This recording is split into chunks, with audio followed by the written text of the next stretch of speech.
Hey, and welcome to another IC82 video. We've got a review up today. It's a really rather special one. It's N-Gauge, so that's quite different in itself. Plus, it's the very first model to be sent in to the channel. When the IC82 mailroom was set up, way back in November/December 2014, this was one of the very first things to arrive, and it was sent in by the very generous and very patient Mark Brown. So thank you, Mark, for sending that in. I am sorry it's taken so long to send back to you, but as everybody knows, I was poorly over Christmas and then in hospital over New Year, so everything got delayed.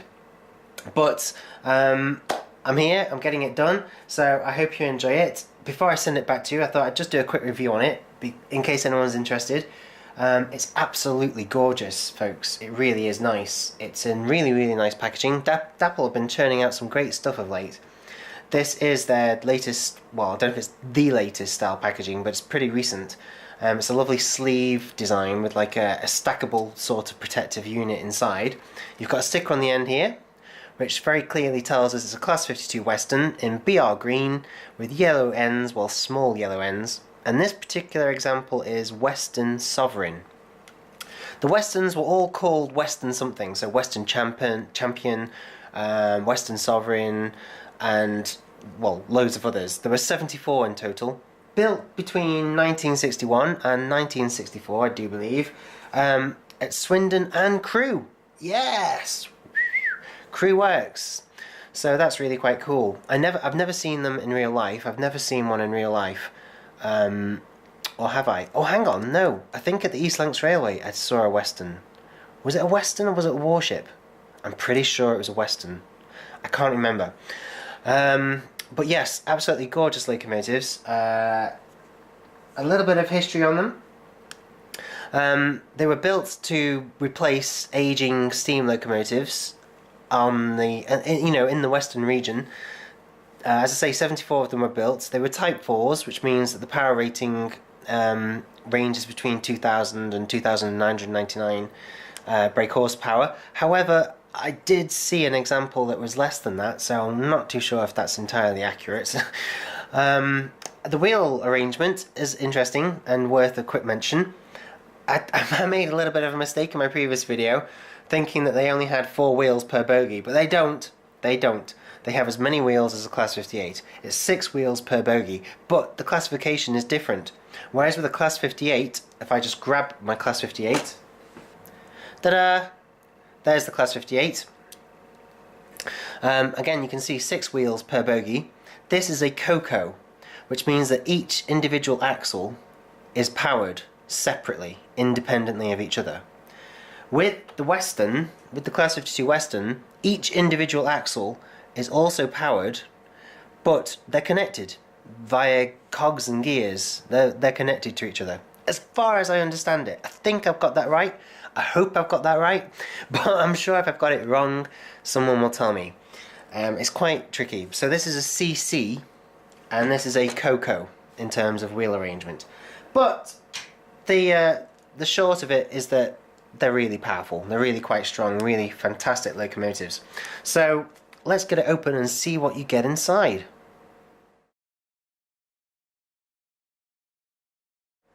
Okay, so again, I'm opening this up to show you what you get inside, not to show you how to open a box. Here we go. Okay, right. We'll very, very quickly look at these. This is going to be instructions, maybe? Yes, Class 52 locomotive, important instructions. Please read before using this model. Now this is quite interesting because just up at the top here it says, this model needs oiling before use. Now, when Mark sent this, he included a cover note, a cover letter, saying that he'd already oiled it and it shouldn't need any, so I haven't bothered. But if you do buy one brand new, then it is important to give it a little bit of lubrication in case it dries out during storage and transit. But it's okay, because it tells you where to apply the oil, which is really cool. And then there's a routine maintenance section. Gosh, wow. To expose drive worms and chassis for routine maintenance, simply pull the complete bogie assembly away from the chassis. The bogies are a pull out and push in fitting method. When refitting, ensure that the gear on top of the bogie tower meshes with the worm. that's really quite clever. I like that a lot. Removal of the cab for DCC installation, and then there's even an option to replace the bogie with a NEM pocket. So if you want the model to look ultra realistic and not have some gigantic plastic coupler coming out of it, then you can do that. Really, really cool, Dapol. They've been churning out some really quality stuff of late, and it shows that they really care. I like that. This one is not quite as interesting. This is just the warranty. Although what is a particular note is that it's 24-month. 24-month mechanical warranty, and I quite like that. It's like buying a TV from John Lewis. I think you get 2 or 3 years warranty if you do that. So that's really quite cool. Most manufacturers give 12 months. They have to, by law. But Dapol are giving 24, so that's going above and beyond. Really, really good. Right, so if we just take the lid off this type of packaging, there is lots of it, lots of packaging, a little bit too much to be honest, but it looks after it, so I'm not going to complain. There you go, you can see you've got a lovely foam insert which cushions the locomotive and protects it, and just look how gorgeous that is. I mean, seriously, look at that. Absolutely beautiful. I have noticed that the little badge there, the little nameplate, does need reaffixing down. It's like it's coming away ever so slightly. It could be just dry weather that's done that. I've got tiny little applications of tacky wax I can put onto there to make sure that it stays in place. Apart from that, it's absolutely perfect. It's pristine. There's even a little bag of detail here which Mark Brown has included but not applied. I'm not going to do it, that's down to him. And again, a particular interest is an additional bogie. I don't know if it came with that or if Mark has included that himself, but there's an additional powered bogie just to the side here, should it not maybe have enough traction or enough strength. I've never needed it, but it is there if I want to use it, so that's really cool. Thank you for including that, Mark. And then again in there is also the additional coupling if I wanted to have a coupling on both sides. Now, the best way to get this out, because it's really tight and really fiddly, is to take out all the additional accessories first. Okay, so with all the additional accessories gone, we can now just sort of drop the whole foam insert out of the package, out of the box, out of the plastic box.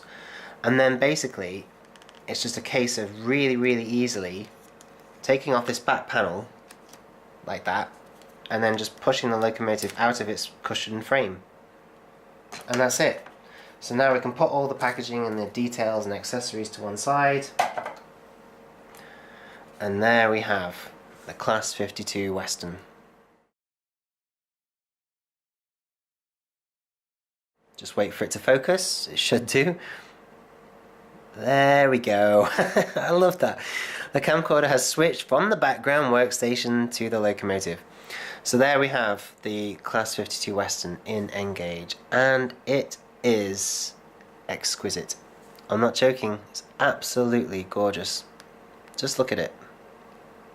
The detail is stunning. Considering this model is really small, it's N-gauge. They have included everything. You've got riveting, you've got fan grills, you've got window wipers, there's working lights, there's working head codes, there's a coupling at this end that Mark's fitted, and then down at the other end you've got the full air dam or snowplow. I think it's an air dam, I'm pretty sure it's an air dam. But basically you've got full buffer beam detail down there at the end. As I say, not all of it has been applied because Mark has still left it in the bag, but it is there. You've got an absolutely beautiful, if not tiny, British Railways logo on the side, or at least what I think is a British Railways logo. It certainly looks like it. It's the early emblem, I think. And that would make sense because over here you've got the original numbering. Look at that. That's pre-tops. So that is really cool as well. This is D1038. Number D1038. There's lots of weight to it. Obviously it's only N-gauge, so I can easily hold it with just one hand. But considering how tiny this thing is, it really is quite heavy. And that's really good because there's going to be lots of traction as we put it on the track. It should be able to haul anything. Well, if you've already watched the Easter special video, you'll see that it is pretty strong. looking on the underneath, I don't understand why there's a red and a blue pipe there, but I noticed that that was the case on the 00 gauge one as well. So I guess it must be realistic, I'm not too sure. Again, you can see all the different wheels, and to be honest, do you know, both of those look like powered bogies. I can see little cogs on all of the individual axles anyway.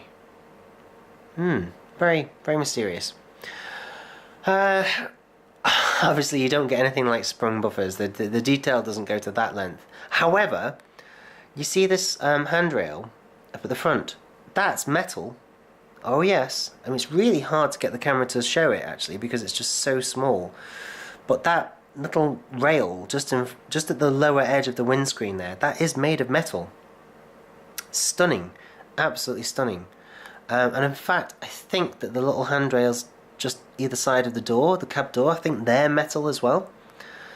There's obviously nothing like spinning fan grills or anything like that, but you know, it is N-gauge, so we have to give it a little bit of we have to give it a little bit of leeway, don't we? Yeah, it's just beautiful, folks. This model is just, well, it's just as detailed, to be honest, as the 00. I can't really tell any difference. The livery is smart, really smart, really neat. There's no blemishes, no mistakes, no errors. You've got the little warning lights, well, the little warning signs telling you about overhead wires and stuff. The wheels look spot on. Yeah, it's just fantastic. It really is as good as any Graham Farish model. It's just really nice. I think the only thing left to do is put it on the track and see how it runs.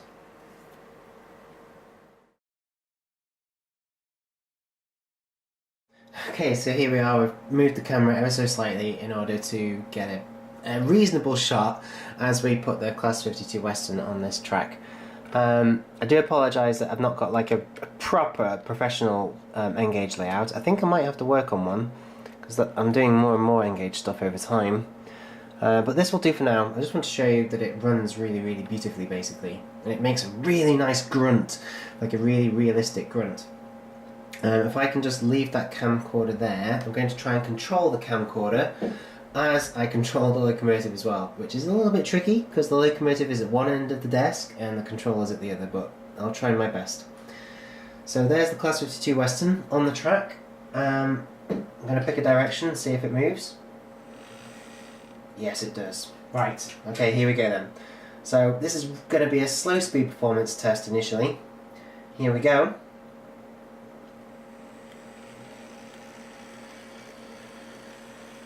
Just look at that. I mean, how smooth.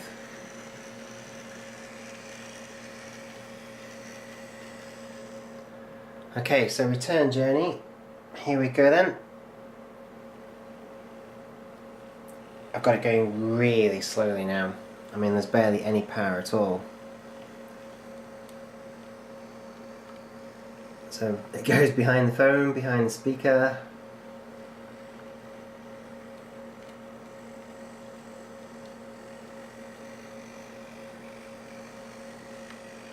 Can you hear that? That really nice, reassuring grunt and whir from the motor. Seriously, the motor mechanism is just so high quality. Okay, so I'm going to get to rush past the camera again, but this time it'll be going a little bit quicker. So here we go.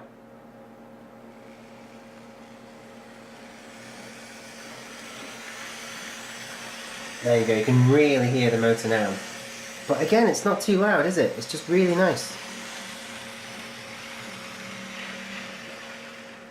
Okay, and time to send it back again.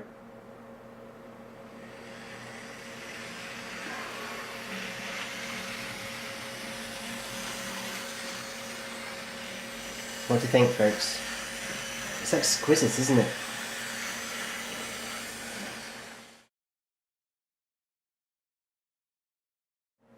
Okay, so I'm just going to get it to park up again now in front of the camera and come to a nice stop.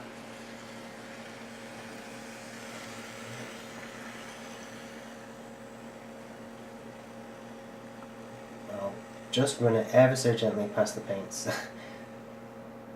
There we go, how about that? And then if I zoom in, I think I can do that without ruining everything. So there we have the Class 52 Western in N-Gauge. Thank you Mark Brown for sending it in. It really is a stunning model, and if I ever get a proper N-Gauge layout in the future, I shall definitely have to get one. I'd love to see what it's like in red as well, because I'm sure that livery application is just as smart. But folks, if you want one of the famous and iconic Westerns for your N-Gauge layout, you cannot go wrong with this example by Dapol. It's absolutely beautiful.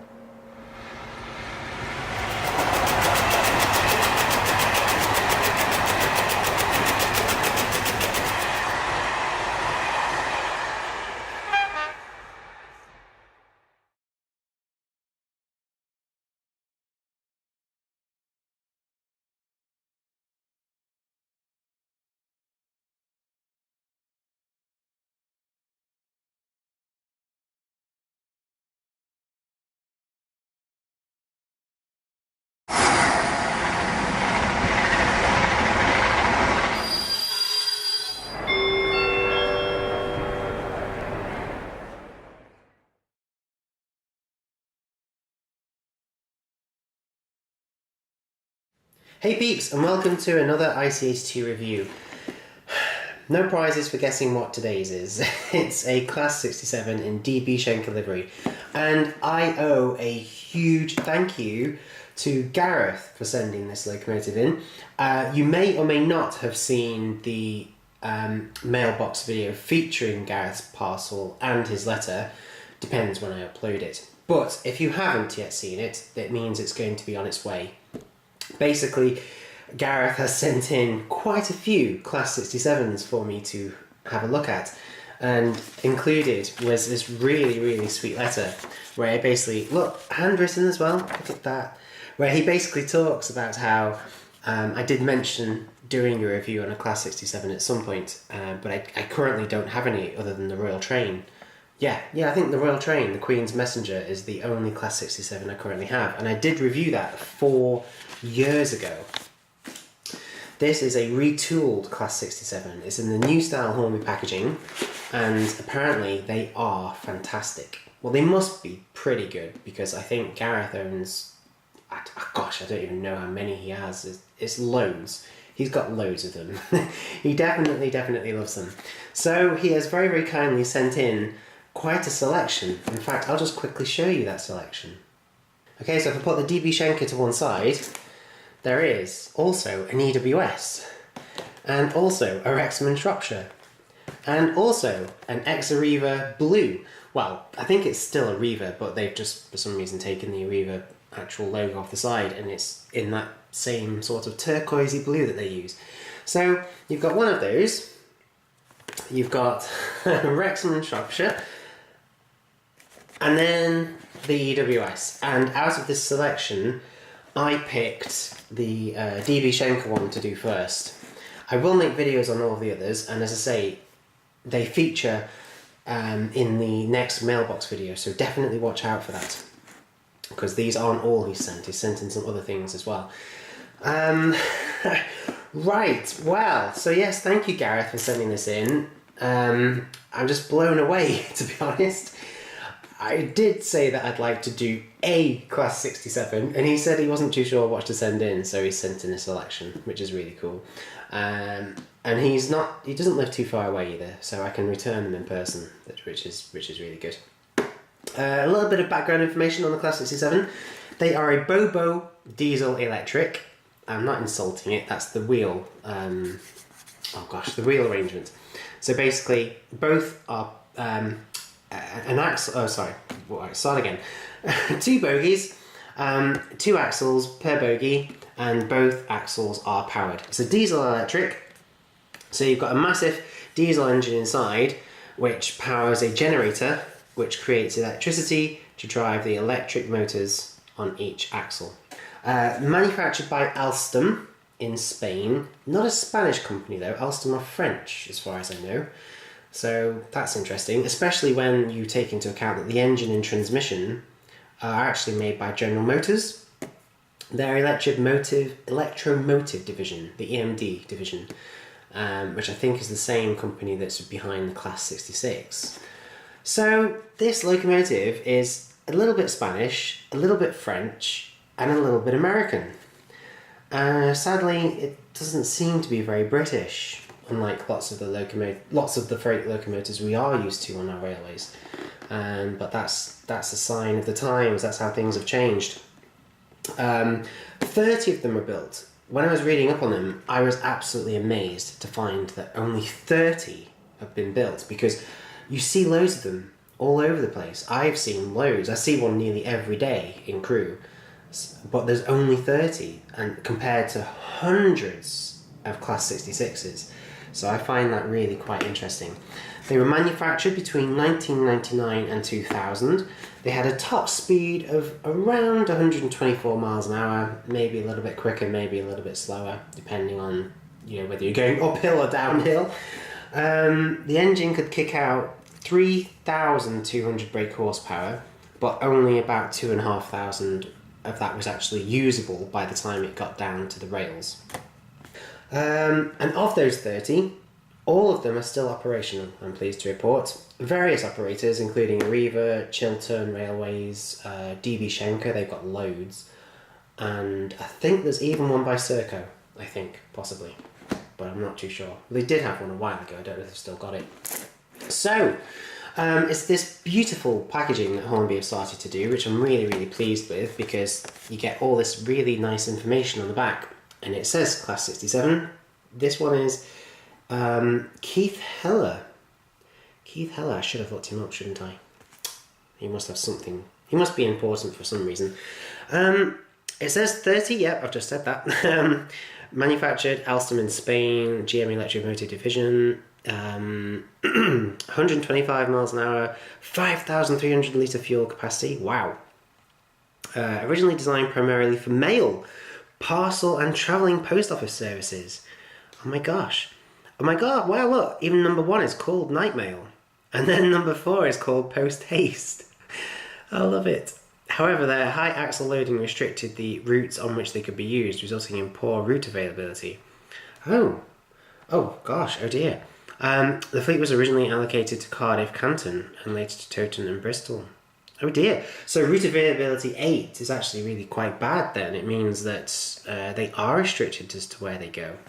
Maybe that's because of the way they've been designed. Maybe they could have done with some extra axles, and that would have dispersed the weight, spread the weight out more evenly. I'm not too sure. With the demise of the rail mail services between 2003 and 2005, they became redundant after only 5 years' service and restored for future needs. Gradually, they were moved to freight duties, and during winter months they had a role as top and tail treatment trains for clearing leaves and ice from tracks. 2 of the class were reliveried in Royal Claret for hauling the Royal train, when required. And in October 2007, number 29 was dedicated Royal Diamond. Wow. To celebrate the diamond wedding anniversary of Queen Elizabeth II and Duke of Edinburgh, obviously. Others of the class were moved to... When I was little, I always wondered, why isn't he just called the King? Why did they call him the Duke of Edinburgh? Why isn't it called the King? Others of the class were moved to the West Highland route for sleeper duties. Oh, of course, yes. The Caledonian Sleeper, it would famously break up at Glasgow and Edinburgh, and then these would take the coaches off into Scotland, off into bonny Scotland. Frequent braking required on this route caused constant problems with the seizing up of brake blocks. The problem was solved by imposing a maximum speed limit of 80 miles an hour and fitting cast iron brake blocks. Wow. EWS, a fleet of 67s, was rebranded and reliveried in 2010 following its takeover by DB Schenker some 2 years later. DB Schenker is now the largest British rail freight company, which is interesting because DB Schenker is German. Is there anything British left? Not much. The locomotive represented in this pack, number 6718, was named Keith Heller to honour the chief executive of DB Schenker on the 15th of January 2010 in a ceremony at the NRM York, which was in recognition of his 40 years service in the railway industry. Number 18 is painted in DB Schenker red with a large maple leaf in honour of Keith Heller's Canadian nationality. Right, so just to make it a little bit more interesting then, we're throwing a bit of Canada in there as well. Wow, this locomotive is truly, truly international, which is really cool. Okay, so let's get this box open.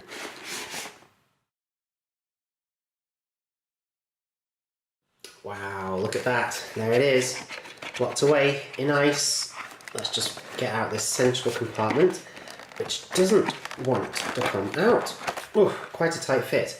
Okay, I'll carefully put that down. I'm sure Gareth is watching with much trepidation, but don't worry, Gareth, everything was quite safe.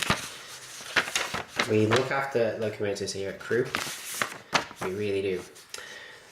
Class 67, yes, I do have one of these from the Royal Train, the Queen's Messenger, but this is obviously a retooled, much improved version. This is DCC ready. In fact, some of them are DCC fitted, but I did not know that some of them had sound. Oh my gosh, that'll be interesting.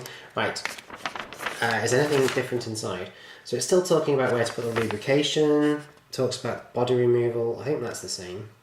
I can't remember. Oh wow, there's even a running light switch. That's kind of fancy. Fig 5 indicates the location of the switch to change between daytime and nighttime running light configurations as required. Really nice. Nice realistic touch. Accessories, I wonder if Gareth has fitted any of those. No, it doesn't look like he has. I can see plenty of accessories there. Sound and DCC ready. If your locomotive is not pre-fitted with a decoder, please see figure 7 for location of DCC and figure 8 for DCC sound sockets. Wow. So that's what it's going to be like, depending on whether you're just fitting a normal chip or a sound chip. That is really good. But if we slide that off, you can see that there's quite a bit of detail here. Let's have a look at what you get. So there's a couple of NEM couplings, well they're slimline tension locks, but I'm guessing that the actual connectors are going to be NEM. I would be very surprised if they're not. You're getting loads of vacuum tubings and electrical cables and things. Look at all of that. I mean, air brakes and, oh my gosh, there's even like there's even what looks like a knuckle coupler. So it's like they've included a proper realistic knuckle coupler should you want to dispense with the tension locks and actually just make it look more realistic. As for these, well, I'm really not too sure. They could be air dams. They could be for fitting underneath the frame at the front, but I'm not too sure. And then there's another little bag of accessories here. Oh my gosh, what is?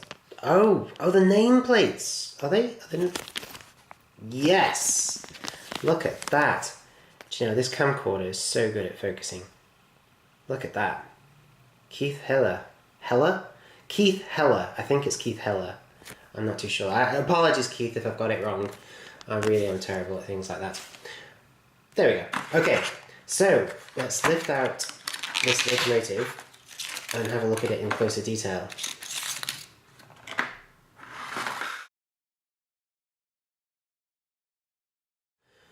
Wow!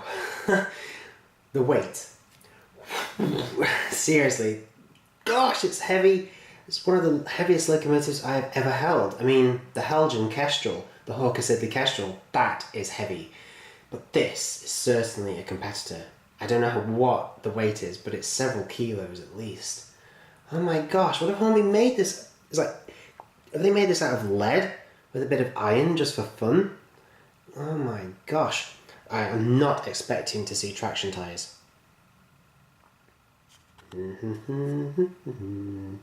Good. Definitely no traction tyres, and I should think not as well. Wow, what a beast. Seriously, so heavy. And look, there's the little switch for the lights, so daytime and nighttime. It's currently set to daytime. Wow, what about detail? Let's have a look at this detail. So again, you've got the name plate at the front of the loco just there. Sprung buffers. Which, oh my gosh, they're even metal. Metal sprung buffers. Oh, interestingly, the couplings that it comes with, or at least one of them, is not a slimline tension. It is a medium-sized tension lock, but that is a NEM socket. Mounted to the locomotive, not the bogie, and they've put a really nice sort of twisty-turny mechanism in there so that nothing's going to derail as it goes around the track, which is good. I'm glad they haven't fitted it to the actual bogie, because that would just be unrealistic, I suppose, and people would complain. What about livery application then? Well, I'm very familiar with the DB Schenker livery. I see it every single day in crew. Oh my gosh, I'm sorry folks, I'm distracted. Can you see that? Ooh, you can actually look right through the locomotive. That is incredible. And look at the grill on the top, this mesh. That's an actual proper mesh. No horrible moulded bits of plastic, that's an actual mesh, just as on the real thing. And then you've got some beautiful window wipers. Plenty of, well, I can't call it buffer beam detail because it's not technically on the buffer beam, but it's definitely impressive detail nonetheless. 67018 on the side as well. Light clusters, which I'm assuming are going to work. Well, of course they're going to work. Why? I mean, they've put a switch in it. Of course they're going to work. Does that one even work as well? Is that going to come on? Is that a light? I really don't know. No little person inside driving though, which is a bit of a shame. I think it's a nice touch that Bachmann do that. Maybe I can persuade Hornby to start doing it as well. I don't know. Oh, wow.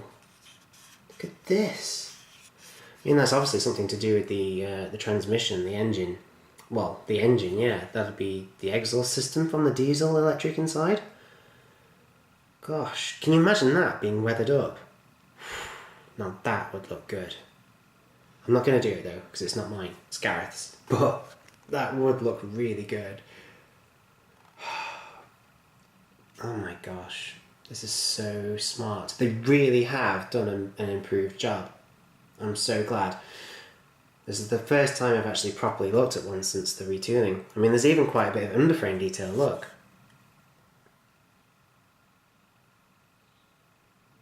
Okay, in places there could be a little bit more detail, and I'm sure that it would benefit from being weathered, you know, if all of this was made really quite grimy and stuff, that would look really good. But she's a beaut. Seriously, she is. You should see the bulging muscle in my arm from holding this thing. It is so heavy. Let's put her on the track.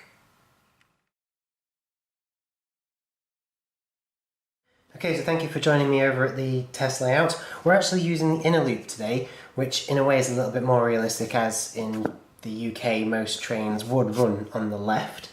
Not that it really makes much difference, but that's what we are using today because there are major engineering works taking place on the outer loop.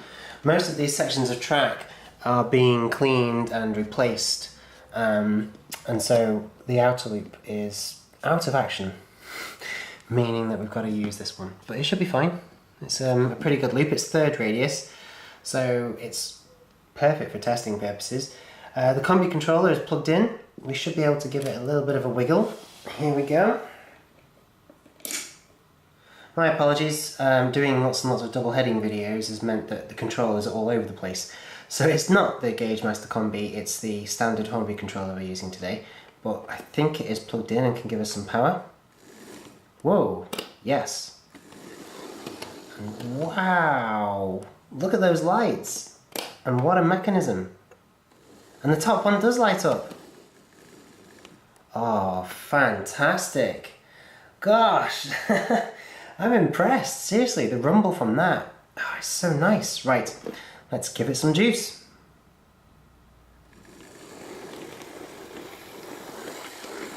Whoa. This mechanism is so smooth. Look, it traverses the express points as if they're not even there.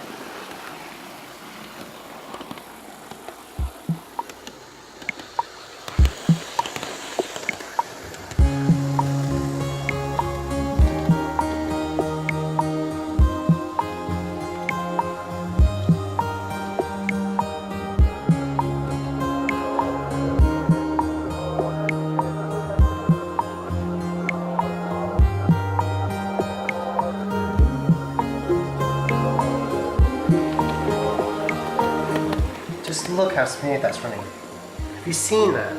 Just listen to it as well. Everything from the gentle clickety-clack as it goes over the different sections of track to that lovely low-frequency rumble coming from the motor.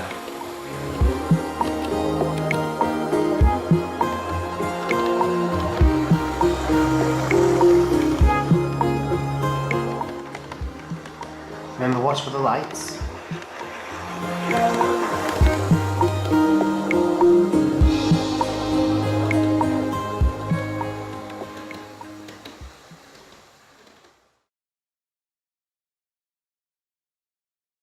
Okay, and then we'll bring it to a nice and steady stop.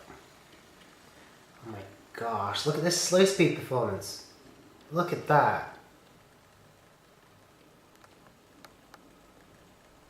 The lights are flickering, there's barely enough power, but it still did it.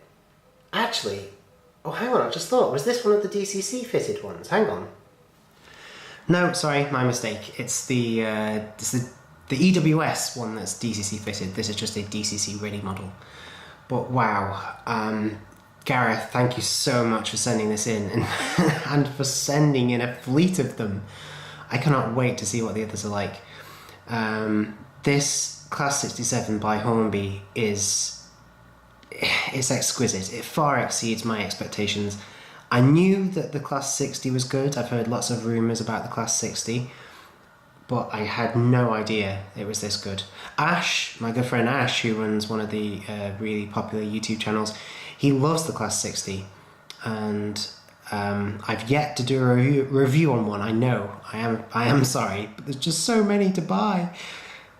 But this Class 67 is incredible.